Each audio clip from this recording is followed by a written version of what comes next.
Bashaho batari bamwe na bamwe endwara egi neyeyongyera bwashisha bwira. Honorable Stephen Kisaba Kubalyayo, chairperson wa Parliamentary Committee abw'endwara y'akakoko ka Sirimu yashobora bigenderera by'olutayayuru. We have had media reports.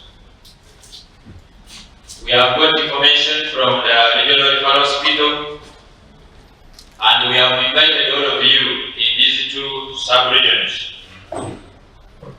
Our purpose is clear. We want you to know, we want to have the feel, we want to get the real situation on the ground in as far as HIV prevalence is concerned.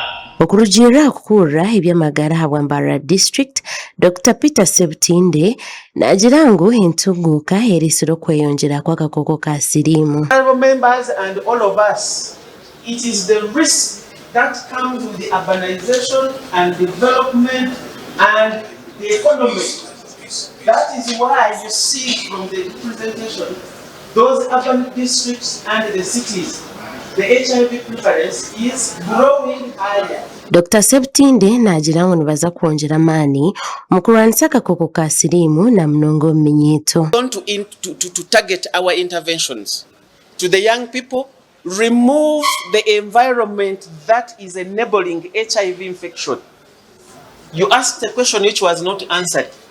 The times for opening these bars, the bars are working transit. Nyamwija Immaculate okutura n'akakoko ka Sirimu nashobora bizibu bakurabamu hamwe n'ebizibu ebi gavumenti eshemerere kuba nekoraho.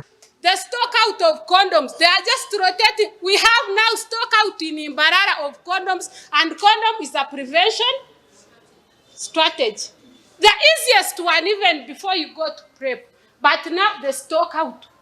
And even requesting for these condoms, imagine a peer identifies that the condom dispenser is empty, goes to the facility, then they tell you, ask to this, go to the DHO. Dr. Elioda Tumwisije omunyeshengyera habwa Shema North Constituency yaharaganisa ko bari kuza kukuratira enshonga eziri kuteganisa abokutura n'akakoko ka Sirimu abeerarikirire habwo obuhwezi obwashazirweho.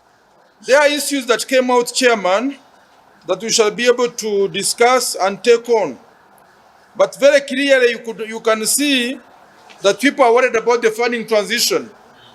You can see that many hospitals or many health facilities are already understaffed. And it will even be worse after this withdrawal funding. So we've got to go and work with the health committee to ensure we are able to get more money into the staffing of our health units.